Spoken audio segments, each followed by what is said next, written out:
So I'm Angie. And I'm Michelle. We are Blue Heavens. We are sisters who channel ancient divine beings from two councils of thought.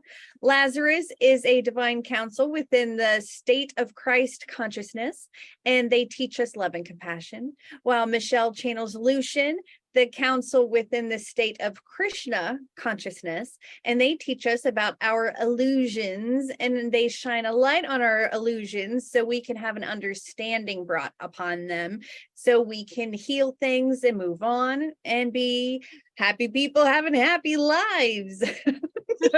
Hey.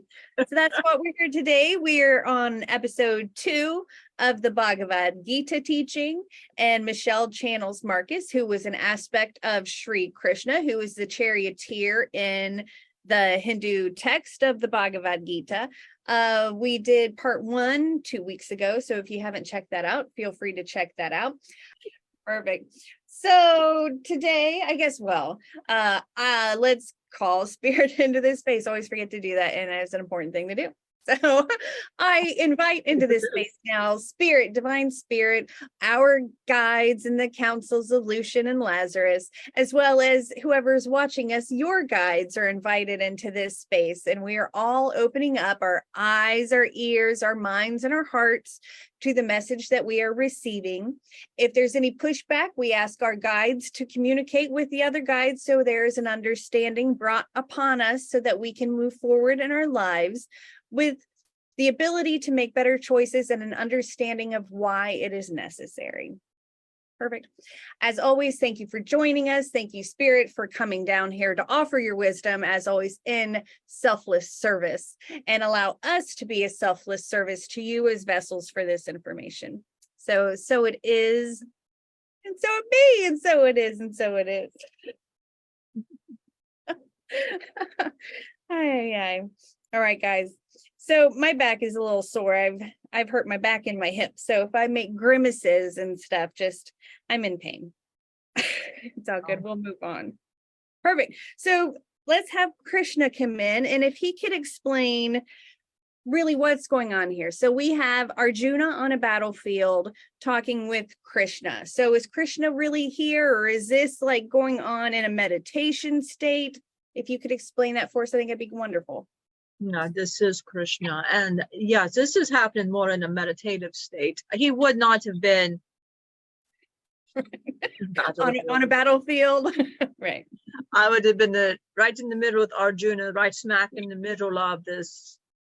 No, it is a battle that happened, and Arjuna was under a lot of pressure because this was a very, very very unfair happening. His brothers, it's just a whole thing, and it's like Arjuna got stuck in the middle of all of this. But he was one of the best warriors, and of course I knew the family, and it was a king. And you got to remember, I lived for a very, very long time, and I've established myself. And you have to remember, I remember my lives, and I wasn't blue. Everybody's got me as blue. I was not blue.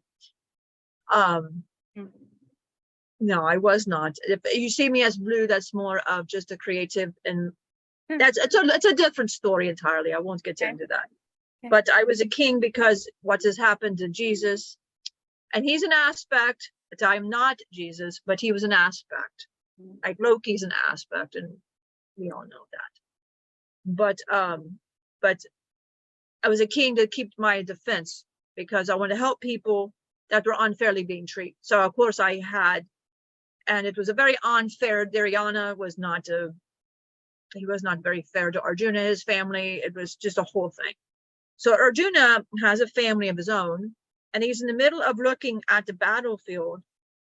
And well, let me back up. First, it was one could take my soldiers and all my army, and the other could have me.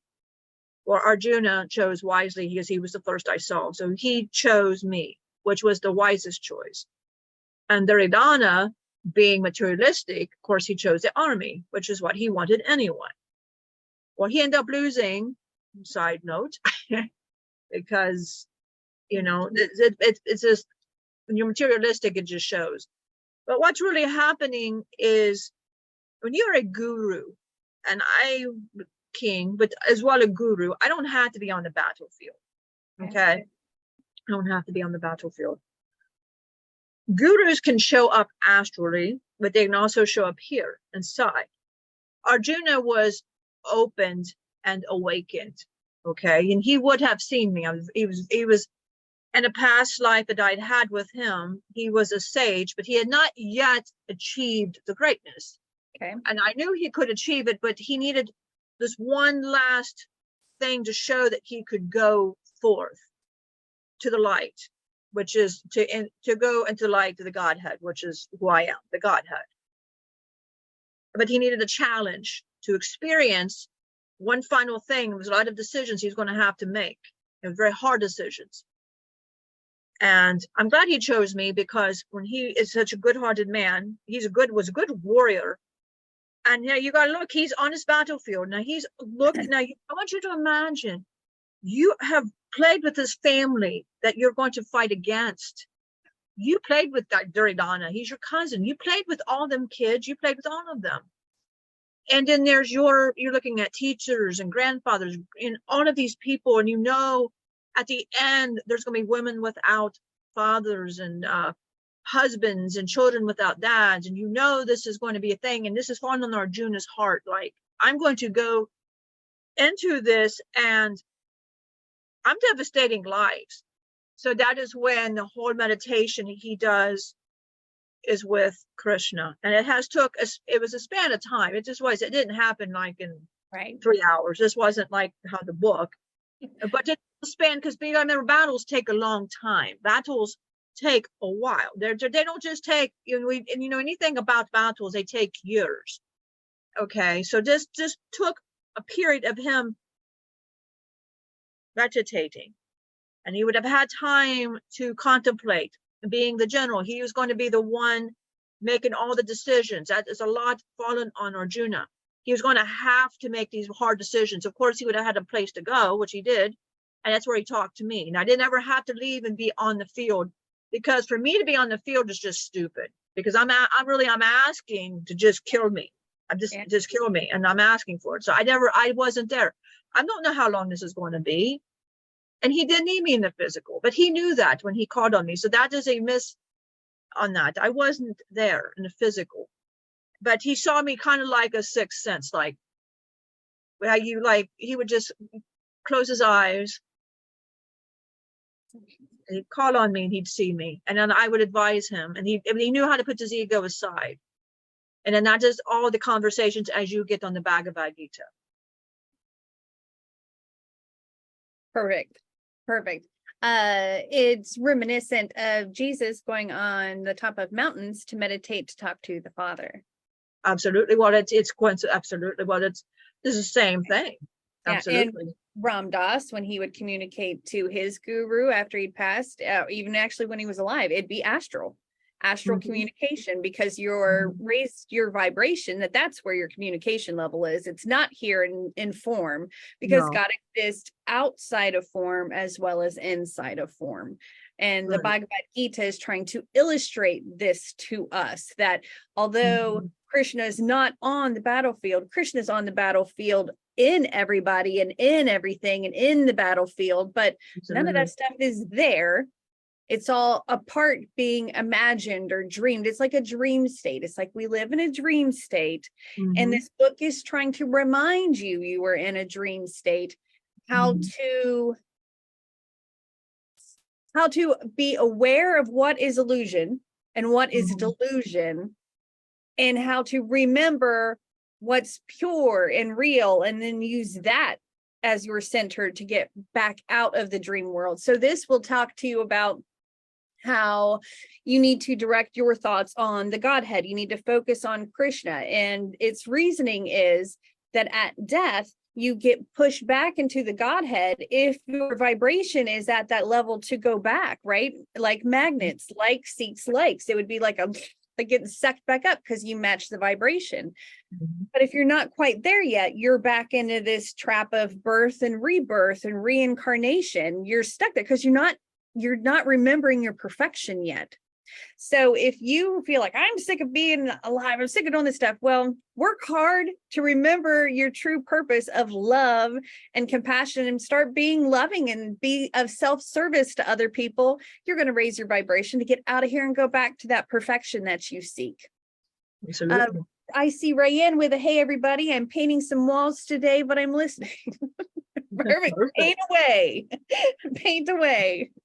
Well, another how we could take this book is you got to remember the author who wrote the book put the battle in here, but there's also a poet as well. There's like a poem about the battle happened. This talk happened in a sense, okay? Because the author channeled and he got this information. And yes, this conversation happened, okay? But it's really, if you look at it, Duryodhana represents the shadow and Arjuna represents the light. And it represents, you know, Arjuna is going through the dark night of the soul, and he is in the middle of a spiritual awakening. And this is what this book is representing. And Krishna is guiding him out of this whole dark night of the soul. Yeah. And this, what is wonderful is, like on the battlefield of life, you're on this battlefield, which is your body, it's the battlefield, and you are to remember all over again, none of this is real, and that I'm everything. And you had to find your way back to me, however that is. And we can talk more about this because I think humans got a lot of confusion on this, but really this is what this is. Arjuna's going through a dark night of the soul. He's like, realize it's all, there's basically material things don't make him happy anymore. These things that made him happy before do no longer make him happy. His wife is driving him batty, maybe.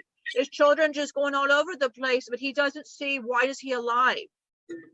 And doesn't that sound like somebody just before they just give up and they just go? You know, a Cosmo has even said this felt like before he left. And but that's called the dark night of the soul.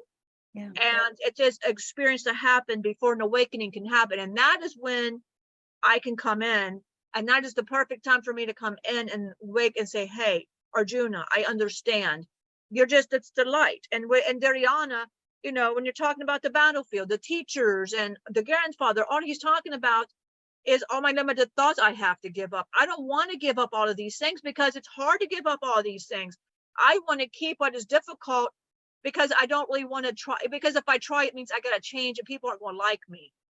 It means changing a whole perception of you. But throughout the book, Krishna slowly encourages him by showing him, hey, look at this beautiful thing that you're forgetting, and pointing out it's all an illusion, like a video game is.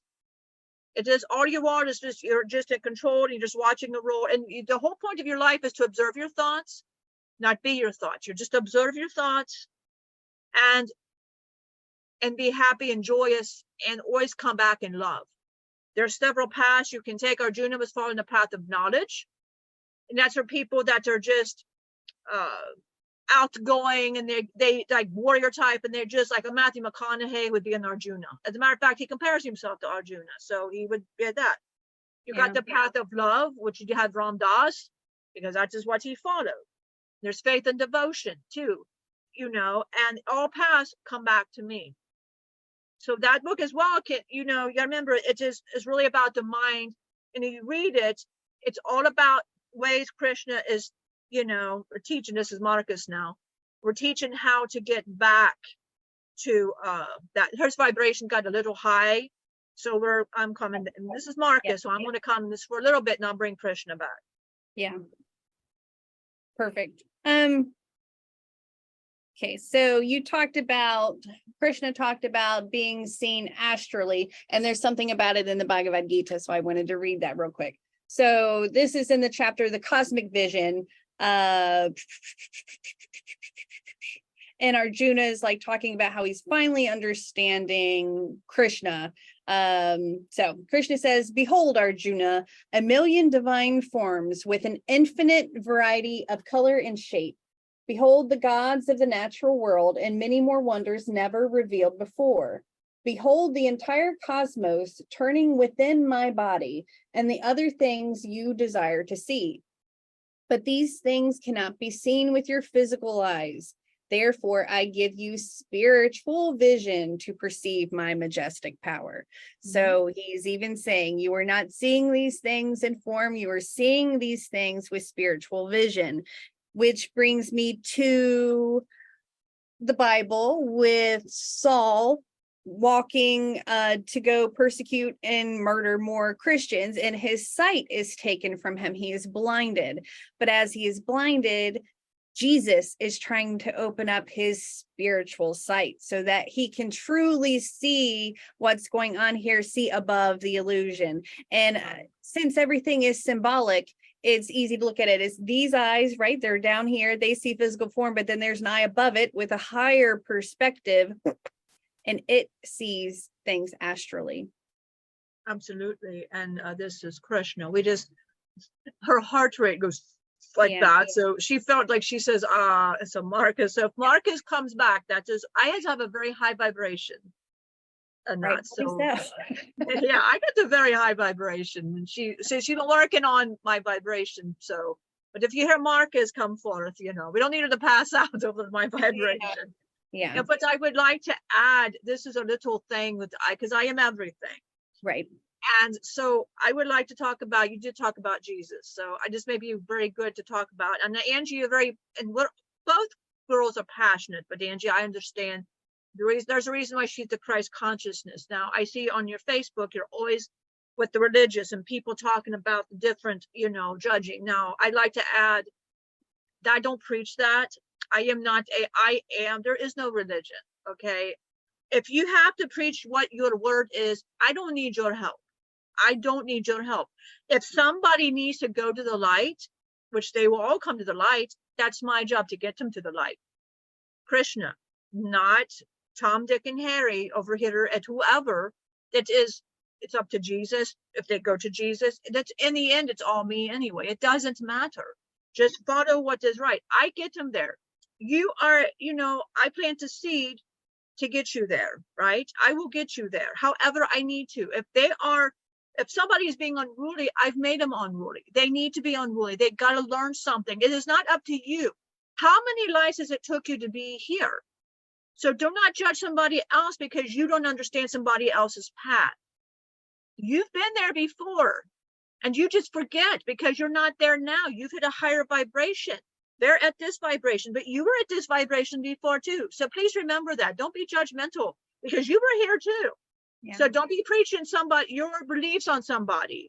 Don't be judging. Well, I think this person should be further along. No, because they're right where they need to be. So I will get them to the light. I will get them to the teaching because the end, all is me anyway. So it's just me experiencing in so many different ways. So do not say your religion's the best and it is the right. No, it is not. I don't teach rituals because rituals is just chanting empty-mindedly with no love behind it. That isn't me.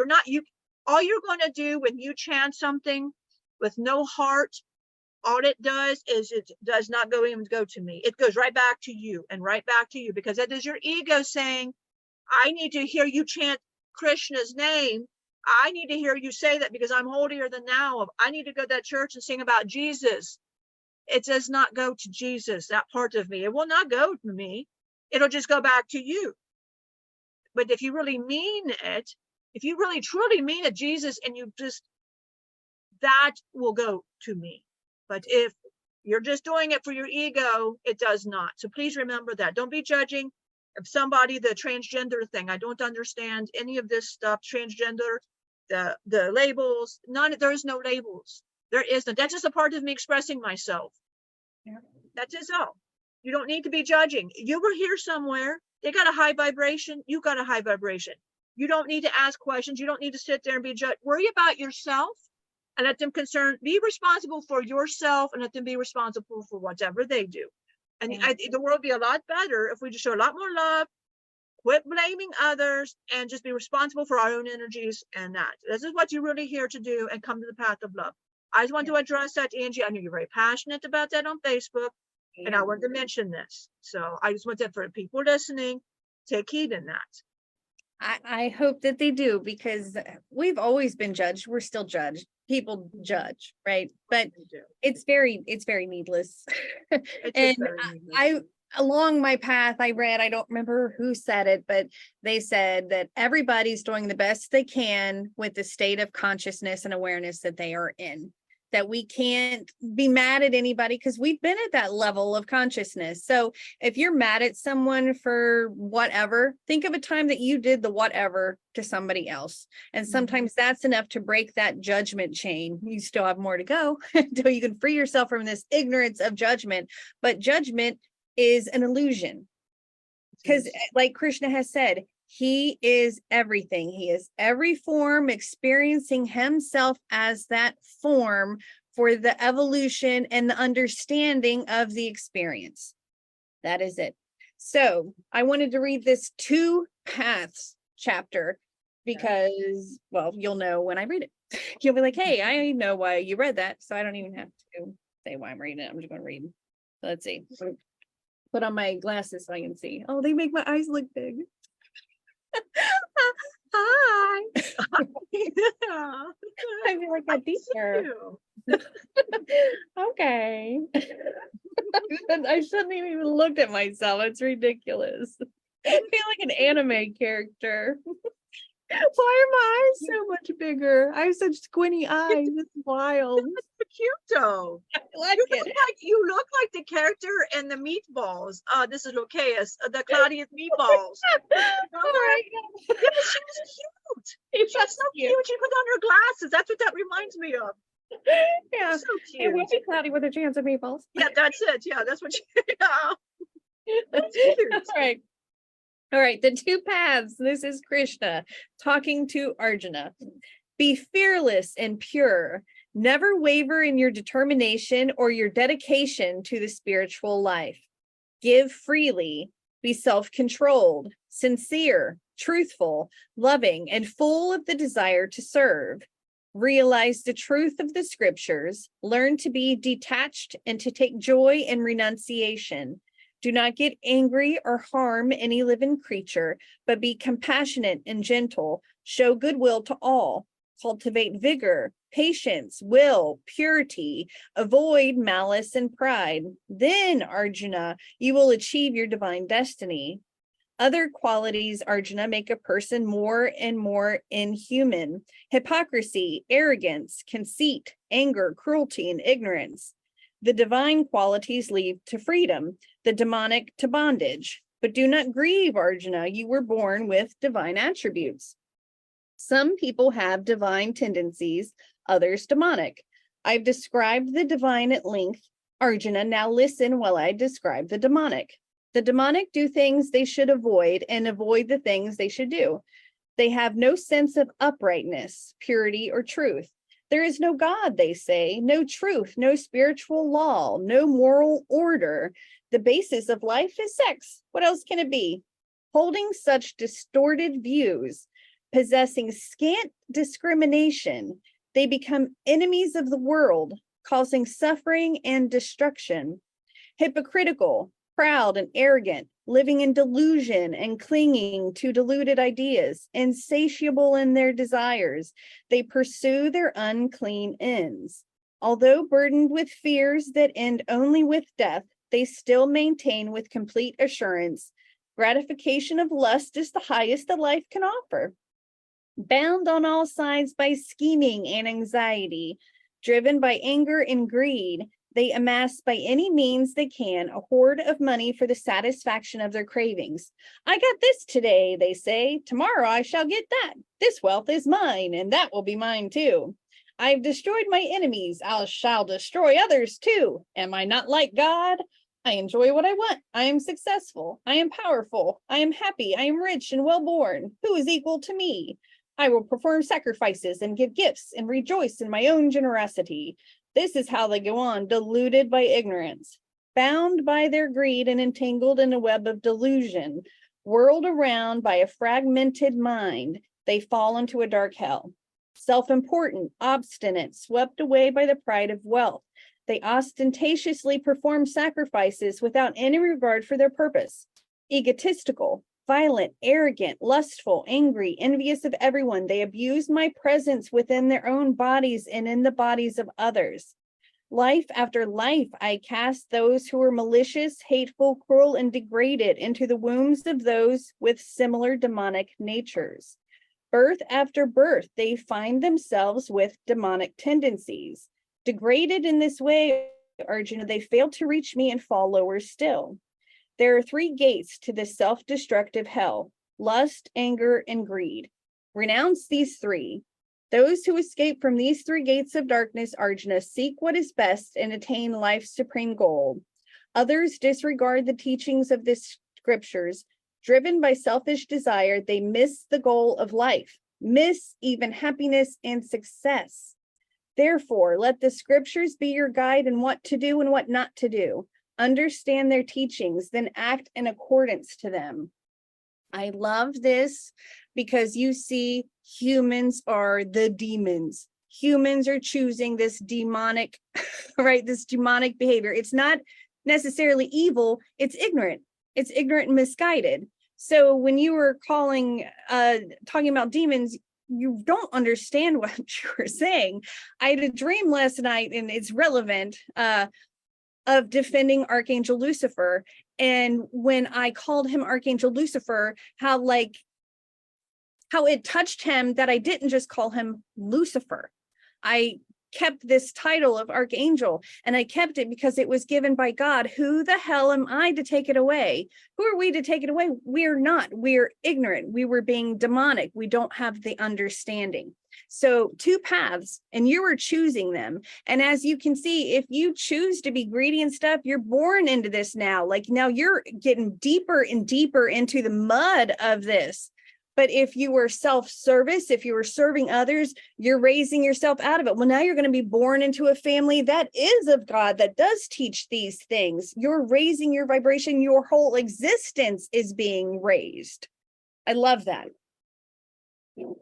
Yes, and this is Krishna, and I appreciate the Archangel Lucifer. He doesn't get enough credit. That part of myself had to experience everything that a human is going to experience.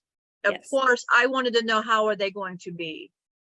You got to remember, no, in the human eyes, you'll never understand exactly what I see. You'll never, ever, ever, ever, until you go to the other side, and then you still don't know everything. You just know a little bit, okay?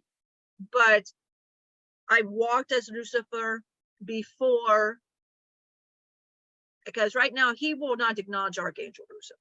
Right. But it is a compliment, because now he gave that to Lucius, because he does not feel he's worthy. That part of myself feels he's not worthy. He turns away from people, and he really hates humans more and more as it goes. Yeah. Can I explain why he's so close to Michelle? Oh, yes. Mm-hmm. All right. Well, can he explain it? Because I know this is about me. Well, I'm going to let Lucifer do it. This is Lucifer. This is very hard. I appreciate the Archangel, but that's... I know. So this is why my daughter means all the world to me. I don't acknowledge Krishna. I won't acknowledge any of that part of myself because I don't see it. I know he says that's me. I get the whole thing. I get that. But to teach, I have to be, me and Loki got to stay in kind of a foul state, stinky state. All right. But I understand who he is. I don't have to like him. I don't have to like him. And I don't have to like Markus. I don't have to like either. But I also know I am part of that. We do understand. So this is why she's so close. During my walk, when I discovered that I was getting tortured because of my thoughts and my eyes, and I was different, and I would praise after they would beat me, as I couldn't stop it. I couldn't stop it. I'd praise them, forgive them, and let it go. And they knew I was a freak show, is what they would say. What are you, a freak show? And that's my daughter. And they'd always kill my daughter. She's always the voice of reason. And I knew when she came back, because she'd have this crazy red hair. Crazy red hair. I don't know where it came from. We had that dark hair. I don't know where that red hair came from, but she had that crazy red hair. And Lilith would say, there's our daughter again. She's here to protect you. She says, I know she's here to protect you, to keep you. And Ocasio was always like, Samuel, it's like, she's crazy. She's like you. She's crazy. And I did everything to protect her, everything. And then, of course,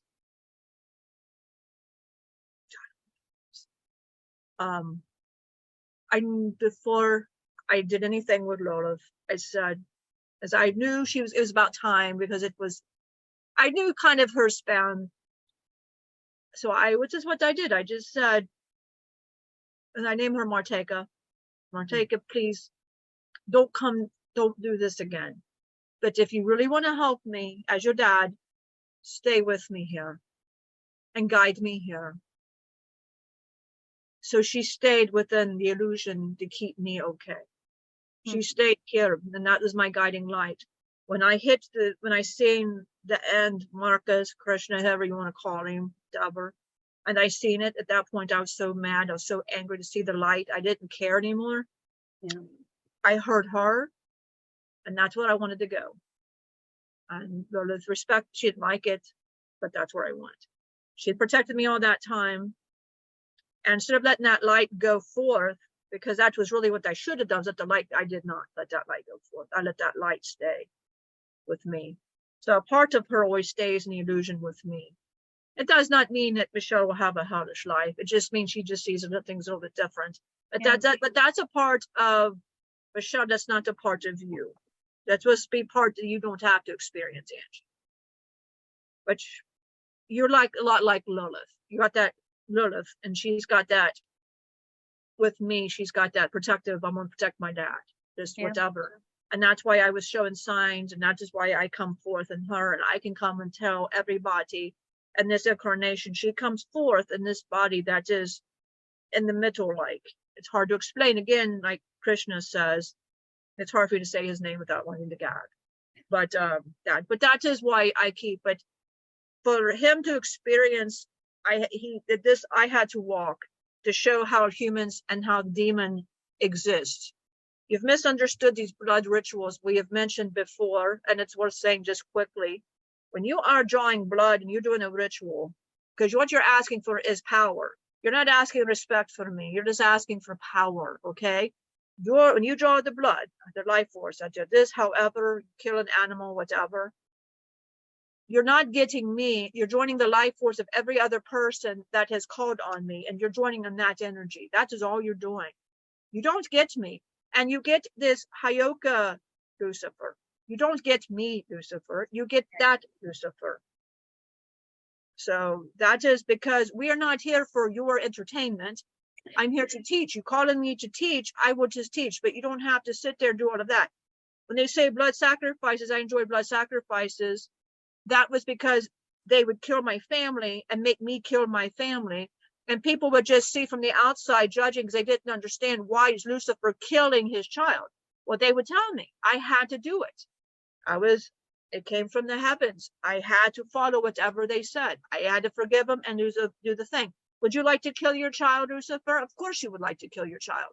And then you're going to praise yourself for it. Now you're going to carry your child and you're going to bury your child. And so somebody else would see that and perceive it as a misunderstanding of human ignorance. And this is where they get, well, that's the blood, the sacrifice. So that is where the book in the Bhagavad Gita, he'd already walked as that. See, so he already knew all of this information. He already knows all of this. So of course he's trying to teach humans, you are ignorant. I've seen your ignorance at full force. I've seen your ignorance. Coming as a divine being, somebody coming down, innocent, coming down with wings and this, I had right here, instead of embracing that, it's just kill it. It's just kill it. Let's break his ego. Let's break every part of him. That's what humans can do. You have evolved greatly from that. I still don't like humans. I still hate humans. But that is my illusion, however. That is my illusion. Because I can't teach. If I love all of you, I cannot teach. So I have to stay in this state of, so if there's ever, like you meet and like, oh, Lucifer, I will not come forth. I'm not the freak show, and I will not come out. I will come out for Angie, and I'll come out for Michelle and the kids. And they're very respectful, but I will not come out and just say whatever. And Loki's the same, and Loki stays in illusion for the same. The cave, when he thought he was coming out, he thought that he was not meant to come out of that. He has to stay in the illusion until. But we've chosen that, and that's okay, because that is us teaching the illusion. And Michelle's gone further up, where she don't see me or Loki hardly, because she sees more Markus and more Lokias now, Angie, and you saw that last week at the house. And she doesn't see Loki, and it upsets her. And Loki said, that's a good thing you're not seeing me, because that means you're out of that illusionary state. You're learning to be with Markus, and that is where we need you to be. So that just kind of taps in. As Krishna said, I'd make more sense on this part of things, and that. So that if you didn't mind, I just wanted to explain. That's perfect. It brings me to two things in this freedom and renunciation chapter of the book. So the first one is, make every act an offering to me, regard me as your only protector, relying on interior discipline, meditate on me always. Remembering me, you shall overcome all difficulties through my grace. But if you will not heed me in your self-will, nothing will avail you. If you egotistically say, I will not fight this battle. So if Lucifer were to say, I will not kill my child, right? Your resolve will be useless. Your own nature will drive you into it. Your own karma, born of your own nature, will drive you to do even that which you do not wish to do because of your delusion. So again, if Arjuna doesn't want to fight this battle, he has to. It's his destiny, it's his purpose, it's what he's here to do, it's what everybody else in the battlefield is counting on him to do. So sometimes the difficult things in life we have to do them. Like when I was told Elliot had cancer, it was just such a quick here in a day, your kid has cancer. There was no time to think, I don't want to do this, or I can't do this. It was just, this is what's being done now. Like, this is your life now for however long this is. Here's no answers. You were going into this darkness without understanding. But it started with when she flatlined and I said, oh God, no. And I heard, what took you so long? So at least I had that light, right? This flicker of something to guide me through the darkness that I had not had before. And it was as easy as just kind of that surrender of, oh God, no, that's surrender, isn't it? Especially as an atheist, as someone that didn't believe in a God, but I don't know. Boop, boop, boop. It was that spark I needed to get me through. And this was one of the biggest, most beneficial lessons of my life and of Elliot's life. It has shaped her to be a very kind, very open, very selfless person in some situations. And me and Michelle, it changed our whole family. Our whole family dynamic changed on that one suffering, but we weren't alone in it. So that's like my thing to you. So Trevor made Michelle a necklace, okay?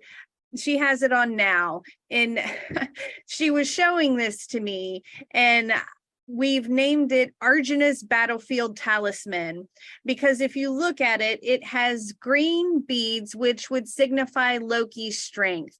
It has these darker red beads, which would signify like the bravery of Markus, and that he's here with you. And now these circle parts she's showing, that's Shiva. Shiva, he's the destroyer of things, but he's also the creator of things. This is powerful. So as Michelle wears his Arjuna's Battlefield Talisman, this is helping her bravery as she walks through her battlefield with what she has to do. And I thought that was beautiful that Trevor made that. And she was like, I don't really know what all of it signifies. And it's like Spirit was just like telling it, like screaming it, like it's Loki and Markus and Shiva, and it's bravery. And it's beautiful. It's beautiful. Because this is Michelle, and I never find myself worthy of any of it. Right. And Spirit is screaming. All I heard was Bhagavad Gita, and they were trying to tell me, but I was so focused on I'm not worthy, and trying to get me out of that, especially because I haven't been hearing Loki as much, and I thought that was a bad thing. And I'm hearing a lot of Markus and a lot of Lokias, and even Cosmo's back, so we'll be getting a lot of him on Thursday. Yeah, So, yeah, he's ready. He's ready, and he makes a lot of sense, which was scary for Cosmo. I mean, I say that's really scary for Cosmo, but he makes a lot. He's been like, oh my God, and Trevor, you should have seen Trevor when he came back and with Laura. So that, yeah, it's been a whole thing. We'll go to that Thursday. Cosmo will get into all that. But yeah, I didn't think I was deserve it. But when I wear it, as Trevor said, when I wear it, because I feel like I can do anything, you know, because I know it's all really here, but he said, I just feel like I can do anything. Yeah. And I'm like, okay. And he says, I feel Spirit wants you to have it. I go, okay, because he's in that, and I'm wearing it, and I'm just like, because I don't see Loki, I can feel him, but I don't see him as much. But the green was to remind me he's here. Shiva is here, and Markus is here currently, and it reminds me of a bohemian, which I love the bohemian style. And of every necklace Trevor has ever made, this is my favorite. I love this. It goes with my owl. It does. It is Arjuna's battlefield talisman. Yeah, it just the feel in that. So when you said that to me, I'm sitting there going, why did I hear that? And they said, we have been trying to tell you, just don't listen, because you feel unworthy. You don't feel worthy. So, but we need to know we are worthy because we come from it. Everything that taught us we were unworthy was an illusion that we went through just to remember we are worthy. And another thing I got from reading the Bhagavad Gita again was how Loki has told us that we've had other lives where we didn't have free will, right? And it was like this robotic thing with God, and that's not what he wanted. So in the Bhagavad Gita, and even Krishna said, we don't want mindless chanting and these mindless things. We want connection, because connection in true love and devotion is what's bringing you back into that vibration. If you're just autopiloting, like you're not getting anywhere. You're not connecting to that vibration. You're still where you are. You're not benefiting yourself. So free will gives us the opportunity to truly choose to love God, to listen, and to do what is love, to just be love. This is all it is. This whole book is telling you, do what you're supposed to do and be love. Serve others, do the hard things, connect to God. Know that is the strength, that is the wisdom that will give you and fuel you with everything you need to make it through your battlefield. Everything is right there in that connection. And to get it, meditate, ground, look at a flame, chant. We've got the mantra. I do Hare Krishna, Hare Krishna, Hare Hare, Rama Rama. Do whatever. You just sit and go Ram, Ram, Ram, but feel it and connect. And I do, this is Michelle, I do Shri Ram, Jai Ram, Jai Jai Ram to represent Ram. I do that one too. And I do Hanuman Chalisa, which is something that Ram Das would do. And he does it on the day of his guru's death. It does 108 times. Him and the follower, when he was alive, they would do that 108 times when he was alive. Well, he's around a lot, so he feels like he's alive because he's always around. You can, because of Markus and that, we can feel him. And that he's always far out and groovy. You hear that? He's around. Yeah, because he's got that trip, man. I get a lot of that. It's a strange trip, man. And he's always, get rid of your own shit. He goes, what are you talking about? That, but you have to feel into it. That's what Krishna said. I was doing the Hanuman Chalisa, and I was kind of just doing it, and Hanuman would laugh at first because I was really into it, but it was, then I'm like, I can't say that, I don't want to disrespect because I can't, but I'm like, well, so then I heard, just don't, just respect like that, you're good. And I'm like, oh, okay. And they said, just go back to Hare Krishna, and that is where you just, or Ram, Ram, Ram, because I notice when I don't feel good, it's hard for me to remember anything, and I just go right to Ram, just Ram, Ram, Ram, Ram. And you calm down and you're all good, so that's, but you do it out of love. Like he's like, be like, I'm your beloved, your father, your mother. I can be all of that. And I noticed with Markus lately, like last week at your place when I stayed there, that is the kind of friendship he wanted, was that reconnection. And I was really looking at it, he goes, well, you're connected to Krishna. because Krishna, you're dropping it. And that's when I realized a lot of crap about me. Like, I can love, because after the divorce, I'm like, I don't know. It's all a choice. I can choose, it's all a choice.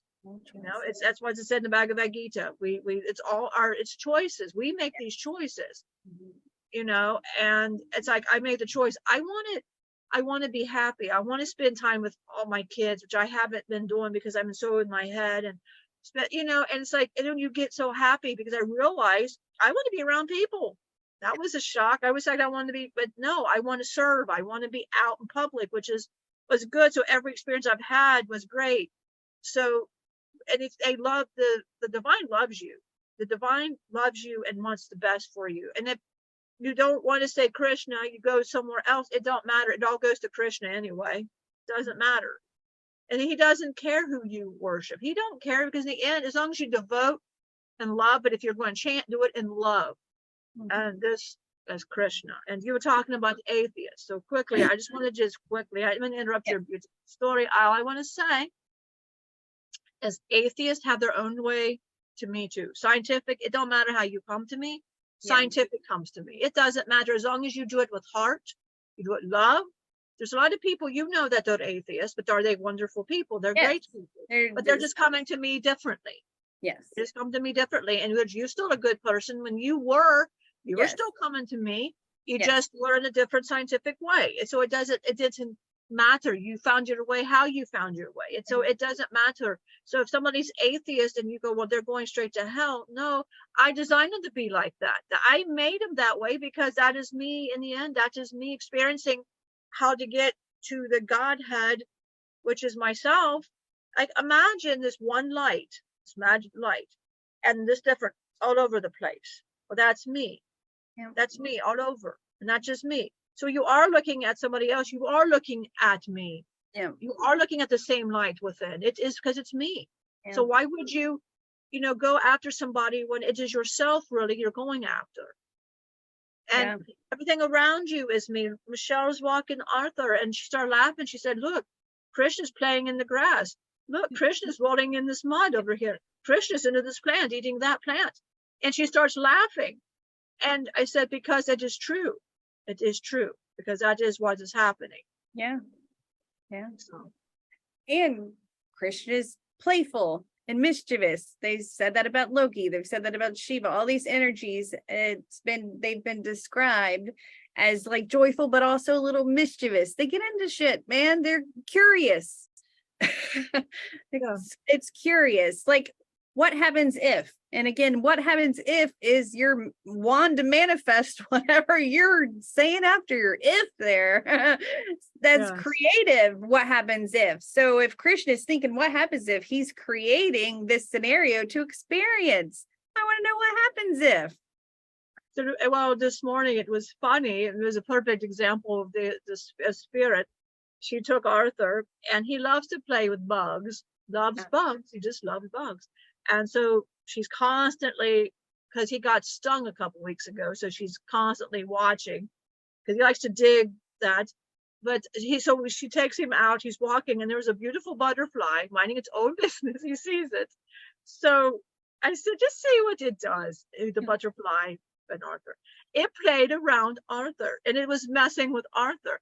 It was going around and flying around him, go just enough for he to go at it, and it would fly around him, and then fly around like Michelle, and then would fly around Arthur. And it was like a dance for 5 minutes. So it was beautiful. Michelle's like, I don't have my camera to film this. This is beautiful, because Arthur's playing the butterfly. It was nature in action. It was just something that happened spontaneous, and that is spirit.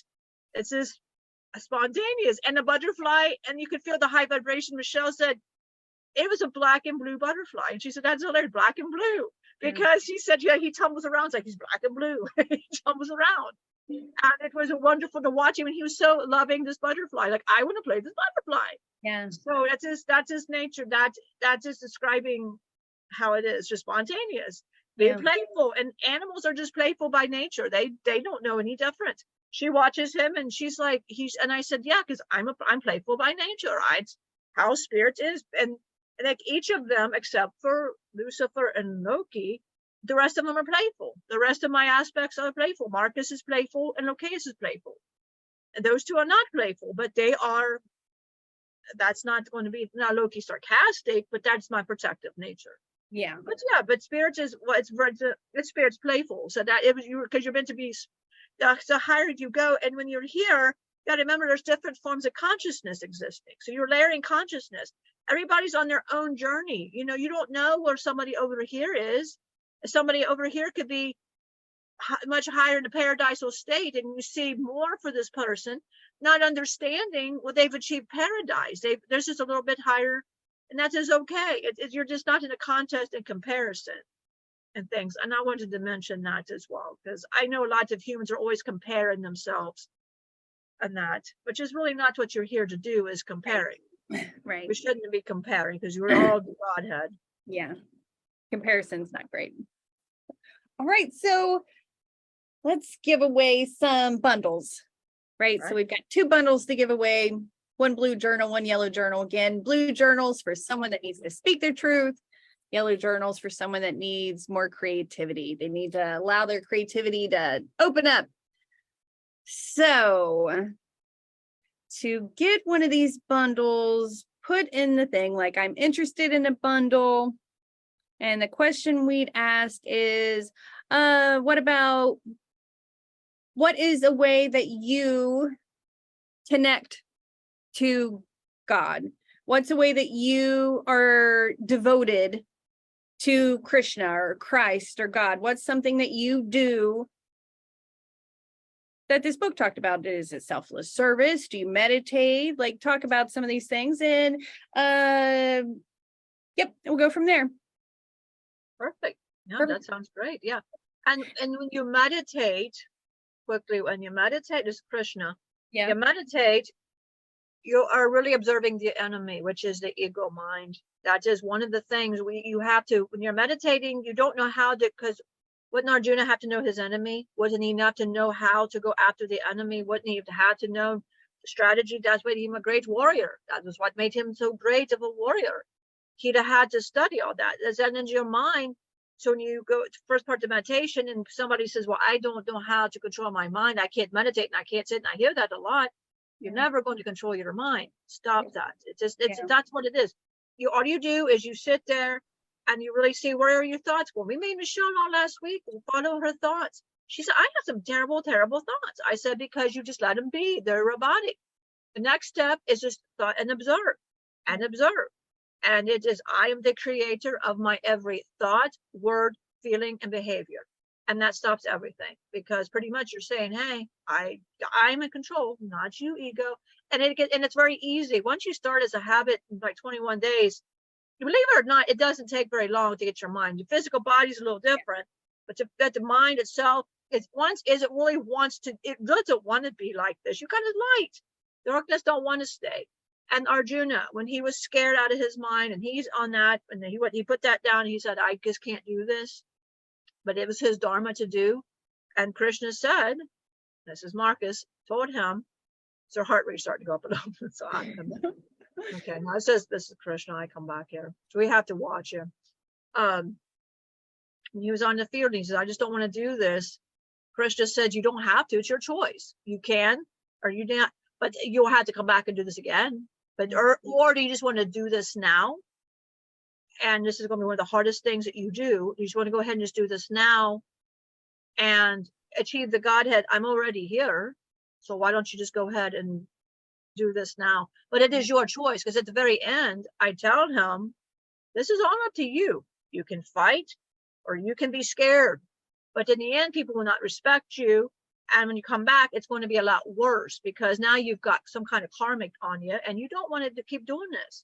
So that is, at the end, it's like you battling your mind. Do you really want to keep doing this, or would you just rather just take care and following that book? You find the ways to do how to get out of these things. And you quickly maybe talk about that Arundhati meditation that you do, the framing, the candle flame, for people that may not have saw that meditation that we did with that. When you talk about the framing technique with that, that would help a lot of people with meditation. For people that did not see that. Okay, let me. So I've been just looking at a candle flame. So framing is light a candle or pick up a YouTube video and you stare at the flame and you breathe in, breathe out of your mouth, and you stare at the flame. As you're breathing in, you can focus on the flame. As you breathe out, you can focus on the space between you and the flame. So you're kind of going in and out of the flame. You're going within and without. So you're connecting to God in form and God in formless, right? And it's just very therapeutic. I do this in the morning and I do it at night. And I have found that I remember my dreams way easier. And I know their purpose. I know why I had the dream. It's been very good to get out of my head. And I've been doing a 21-day Aaron Doty challenge, and he said something that I wanted to bring up here with the thoughts you have, you are not your thoughts. So if you have the thought, I'm depressed, no, I have a depressed thought, or I have a thought that I'm depressed. You need to separate yourself from the thought. You're not the thought. The thought is just being like bypassed in your computer system. It just picked up the thought. But you don't have to attach or align to that thought. It didn't come from you. A lot of the time it didn't come from you. It's just like garbage in the air. It's just someone had a thought and it's still there on that vibration. It like it was etched into a record. So if anybody's on that vibration, they could hear this thought pass by. So you are not the thought. Right. And then you also could say, I feel angry. I'm not angry. I feel angry. I feel depressed. I feel sad. That way you're separating. Yes. I am to I feel. Yes. And again, that's the same thing, but you're separating. I'm not the things in form. I'm not the body. I'm not the mind. I'm not the feelings. I'm not the thoughts. I'm not the actions. I'm none of those things. I am energy. I'm the energy of love. That's it. Destiny said, when you asked, do you just want to do this now? In my head, I heard, yes. She said, I am depressed, to I'm having a thought that I'm depressed, to I'm aware that I'm having a thought that I'm depressed. Absolutely. Yeah. Absolutely. Because that way you can change it. You see it, right? That's the Lucian tribe shining a line on it. Oh, I have a depressed thought. Well, you can very quickly change this. We can change our thoughts. We can change our state. And that's what this is all about.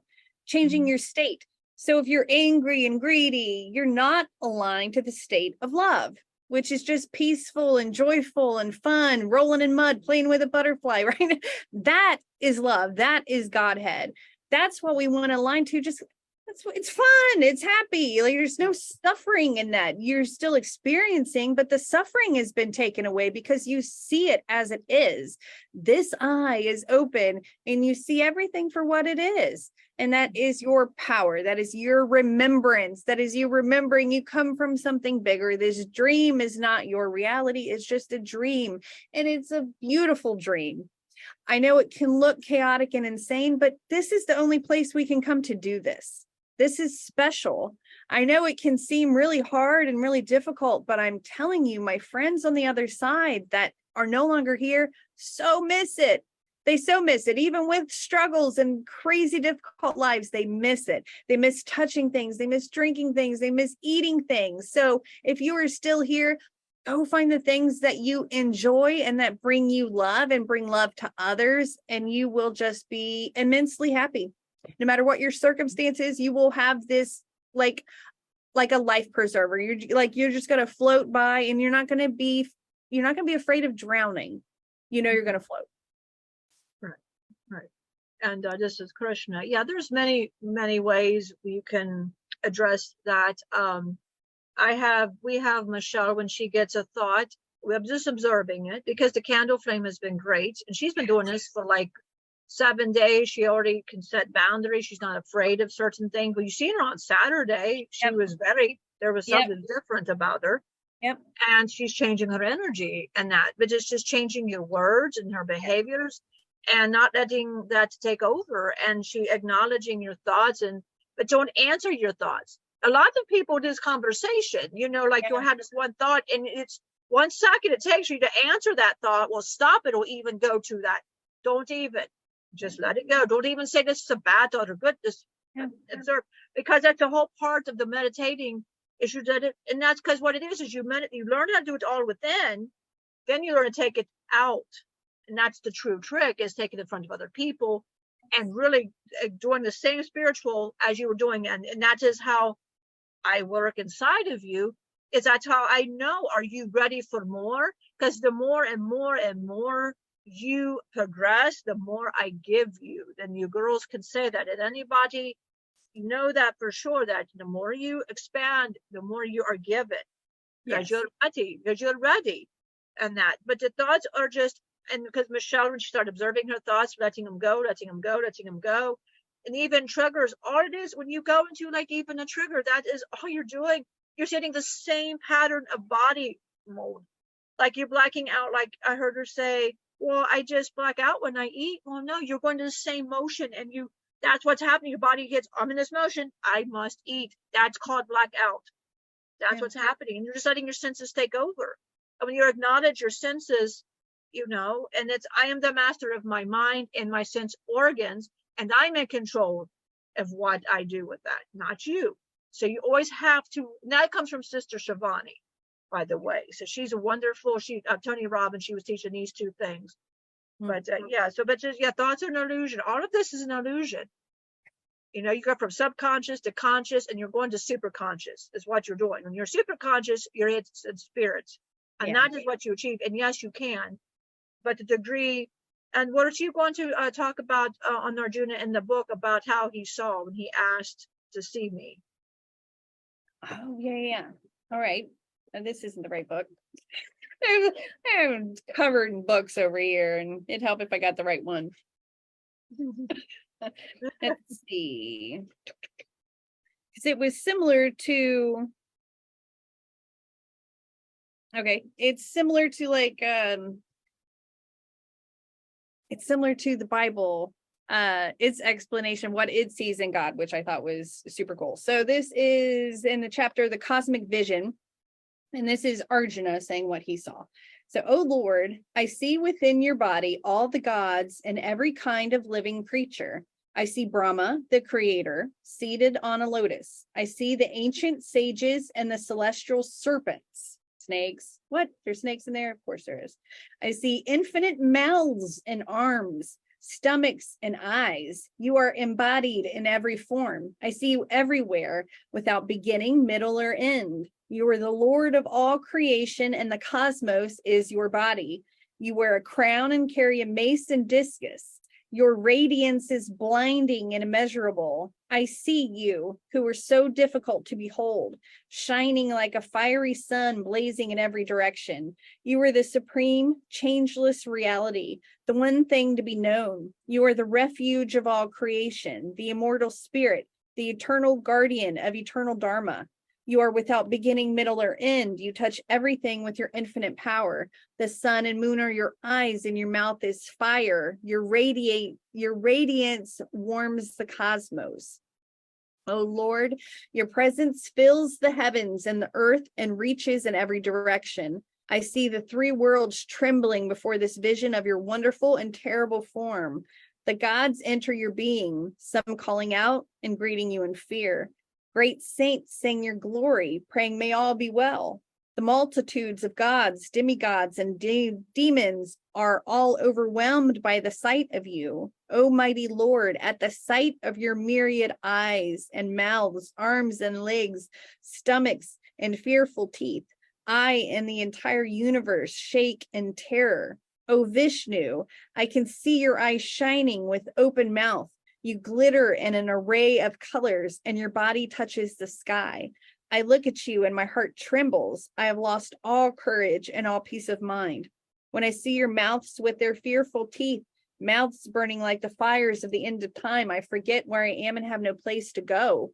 O Lord, you are the support of the universe. Have mercy on me.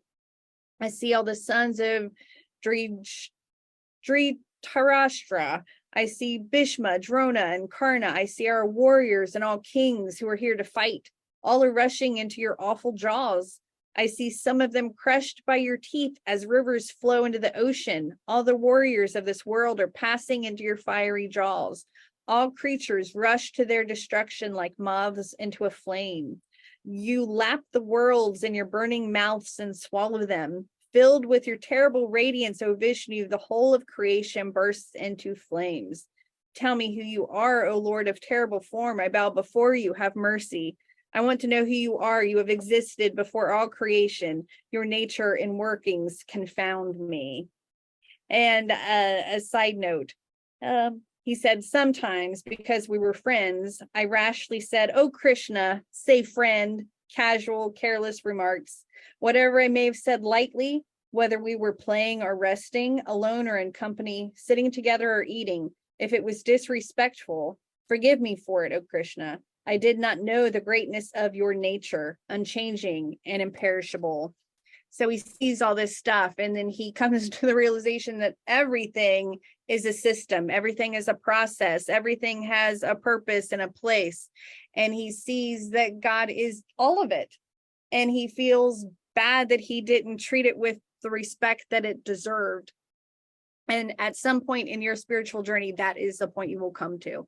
You will come with, like, I'm sorry I didn't respect you like I should have. I'm sorry I took you for granted. I'm sorry I didn't see you. I'm sorry that I did life without you so I could learn. Like, that guilt comes to you because you see the power and the beauty of what's before you.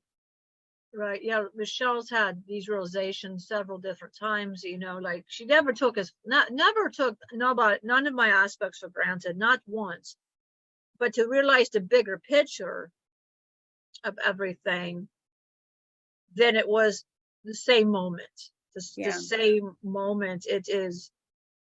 And, you know, like, oh, wow, it's amazing because all this is Markus. See, we come across like the priest of Atlantis, and we kind of downplay because we're here to service Krishna. We're not here on our own accord. We're here for Krishna. Yeah. And that, and ultimately Krishna, we're all aspects of Krishna. We all acknowledge that. But she didn't realize, and then when it's all Krishna, Shiva, Loki, Lucifer, Archangel Lucifer, you know, it's like a lot to, oh, wow. And I've just been casually saying, hey, priest, and all this. And sometimes Loki's acting like an asshole, you know, oh my God, I just really have disrespected. And well, Loki, we understand now. But yeah, but sometimes, but no, but that was a moment you realize it is when you've not followed and you don't realize, like, I've had this all along. And I have not acknowledged this. Now, she did acknowledge it. She just didn't realize the capacity of us. Somebody else it was absolutely didn't understand the capacity. But when she did, it's a whole lot different.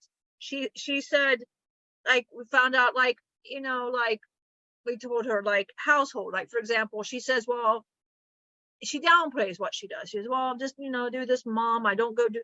I said, as a mom, you are still contributing, you're still servicing, you're still taking outside yourself to take care of your family. That is still taking care. That is all we've ever asked. That is what love is.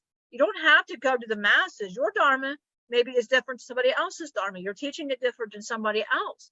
Don't compare yourself. You are here to teach how you're here to teach, and you're a vessel.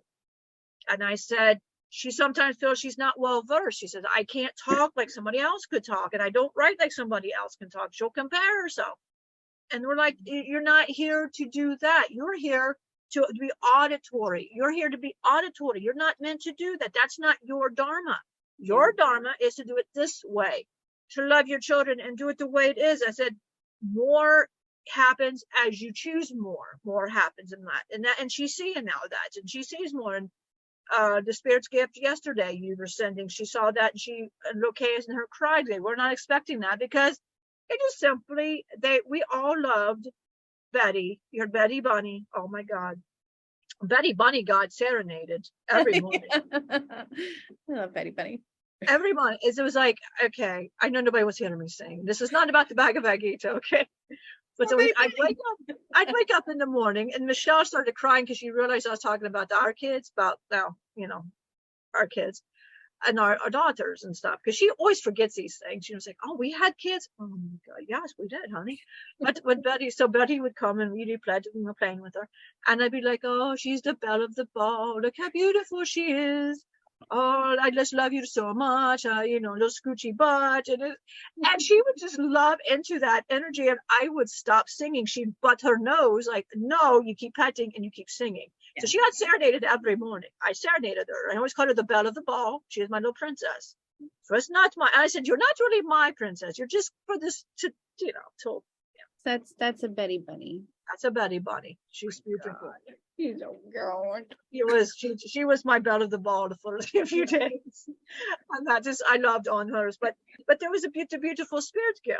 And Michelle and Locaeus was like, oh my God. She showed David yesterday. And David says, oh, I love it. She said, oh no, wait for the blue eyes. And he goes, oh, there's blue.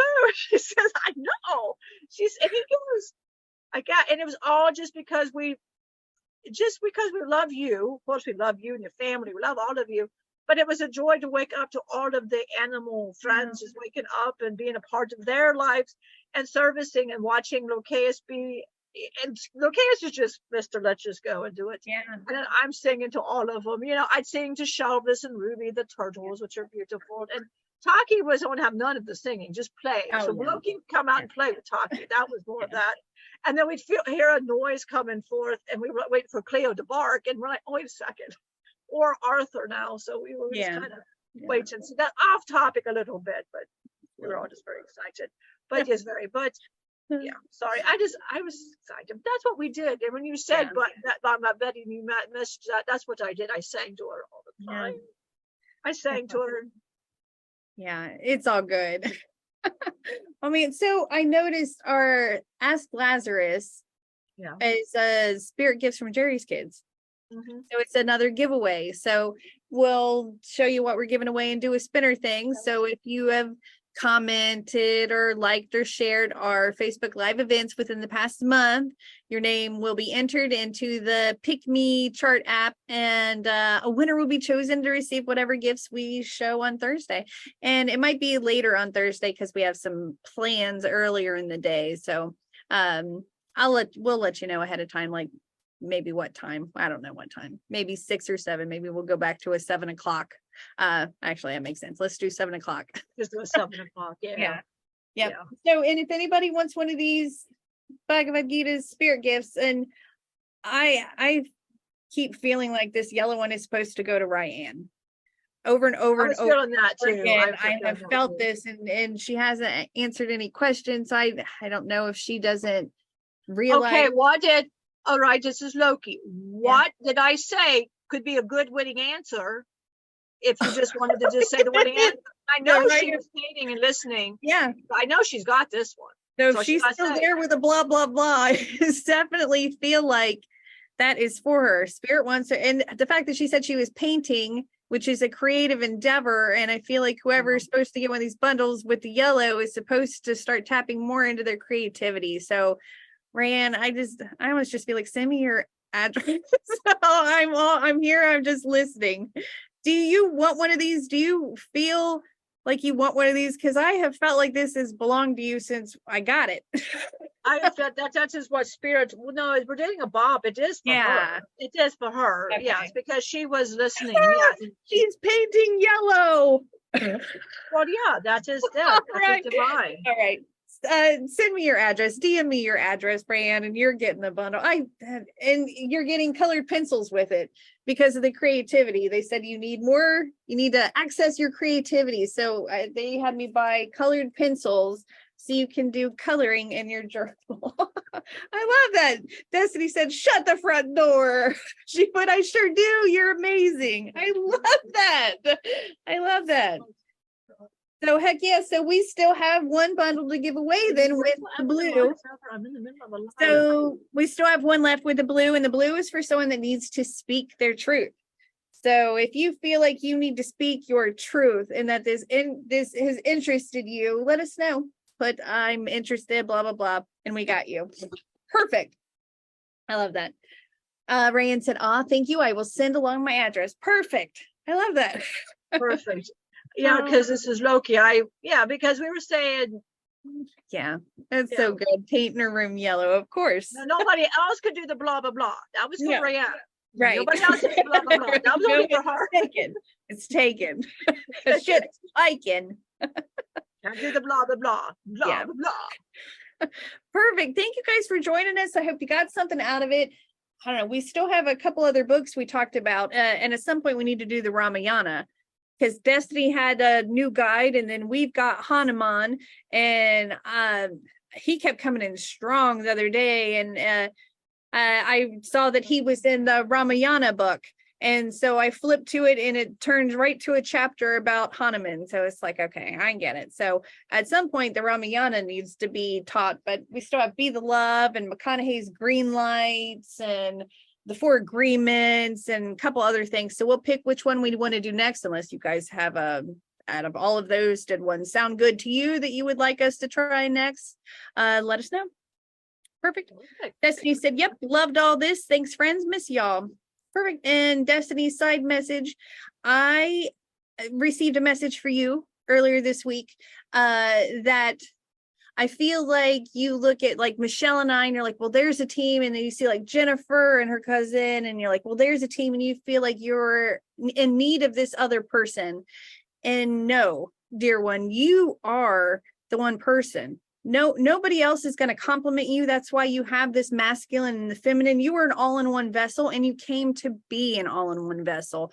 You didn't want your message and their message distorted, so you came to do it on your own. So this necklace Michelle has, pretend you have an Arjuna's battlefield talisman and put it on before you do a live, and know you are doing what you were meant to do.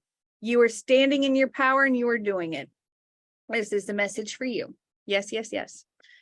She's got the crying things. It's all right. Like, you've got this. That's your path, and it will be extremely powerful. It will be extremely powerful. So yes, yes, yes. Perfect. All right. Spirit, do you have anything to end us with? What do you got? This is Markus, and absolutely, you know that I come forth. But so I like to thank Krishna, the great Krishna. I like to thank everybody, all this, Loki, Archangel Lucifer shows up. Everybody that contributed today, thank you very much. Thank you, Angie and Michelle, for being beautiful vessels, because without that, we cannot give our message out the way we want this message out. So very wonderful thanks to them for all the hard work they do behind the scenes. And I like to thank the girls for what they do outside the scenes that nobody is seeing, like Angie in the Zoom, getting all of that started for everybody so you can see this, the book, and everything that is her doing. So, and Michelle, all the things that she's doing on getting her vibration up, and doing her recordings for the book and everything else. This is you girls doing that. So remember to always be humble, but you always are humble before Spirit. But remember the work that you put into this as well. Because we don't understand Zoom, and we don't understand all of that, but we do understand how to do and talk and teach, which is what we do. So thank you. And thank you for everybody that has joined.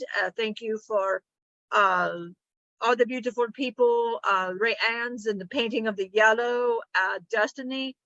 Understand that you came as a male and a feminine for doing this yourself. The girls came, and they are like that. And that is how it was. And she interprets us, because sometimes most of the time nobody understands us. And that is okay. We've understood that from the beginning, and that is always how it has been. But see, you are supposed to do it differently, because you are doing it your way. And that is, and Raku and Elmora, they're loving this because this is on your terms, how you want to go. We do it on our terms because they think just alike. So they think just alike, it's like one. So they think alike, so it works. And like Jennifer and her cousin, the same thing. You are meant to do this by yourself. And it is wonderful. And because of that, we will send this to you, Angie. I'll give this to you Thursday. That way she can have Arjuna's battlefield totem pole. She can have that. She needs to be reminded. I think Michelle knows how to get there, but I think Destiny could use that little bit more of an oomph. All right. I've been feeling Destiny since before the live. Wow. So this That is destiny, a beautiful, beautiful gift. yes, and this will be sent. Now, to Perfect. remind her she has this and she can do this. Yes. So always remind her strength. And That's beautiful. yeah, That's well, beautiful. and that- Perfect. So I want to hand that. Well, I just want to make sure she understands. You know, it's just she knows her strength. She knows Destiny knows her strength too. But there's this here, and this will help her remember Raku and connect to Raku and connect to Almora. Almora, these are his colors and in general too. And he likes all of this as well. So I feel because she's part of all of this energy, the duo energy. So, or the triple energy. But so they'll be making sure that she has this so she can always remember her strength on the battlefield. She put stop, heart, heart, heart. It's been a wild couple of weeks, my friends. Lots and lots and lots of lessons and so much growth. Perfect. It's beautiful. It's hard. It's hard, but it is worth it. And we are proud of you. And I hope that you wear it with pride and that it gives you all the bravery you need to go forward in your journey. Because it's a beautiful journey that you have written for yourself. And I'm excited to see you on your TED Talk and excited to see what Spirit does through you. And Rayanne, I'm so curious to see how Spirit will open you up and use you and use your creativity, because they've been pounding this creativity. There's something in you that once birthed really, really badly, and it needs to come out of you. And I hope that when it's out of you, I hope it's something that you can share with us, because I'd love to see what it is. Yes, absolutely. Yeah, so Rayanne, when you do the Bhagavad Gita, go through it, and they want you to journal. How do you connect to each of the chapters? How are you as Arjuna? How are you as Krishna? And if you don't understand something, and you're putting yourself as Krishna, that's beautiful. Write it down, and you go over that till you go, that is my mind stopping me from being like Krishna, because you are Krishna. You should you don't let your mind. So they want you to write anything destructive you have. They want you to study your thoughts, Rayanne. Look where your thoughts are, and you're going to start to see, wow.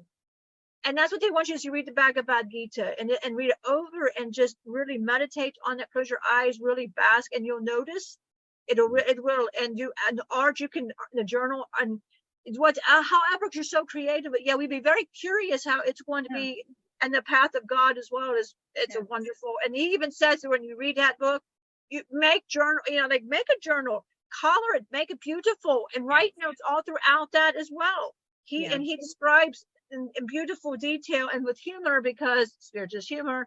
He describes the Bhagavad Gita, and it makes a lot of sense, and it'll help. And that, so we were very curious in that, how all that. So I'm going to hand this over to Angie, my beautiful priestess, who I love very much. So wherever she's at, she's over here today, but you know how that's going. I'm over there. Over there. No, I'm over here. It's like the Brady Bunch thing, like we're like middle of back Alice. No, I pointed at you. You were well, that's what. Right. Yeah, that seems right. Oh yeah. There, I saw it. Oh no, I'm the other way. No. Because over here, you're over here. Because you're pointing to us. We're pointing at him. So I don't know what the hell I'm doing. All right. This was entertaining for a little bit, though. I don't know. My brain's not great. So we love y'all. We will see you Thursday at 7:00. If you'd like a reading, let us know. If you can't make it and you have a question, send us the question and we will pull a card for y'all. We love y'all. We'll see you later.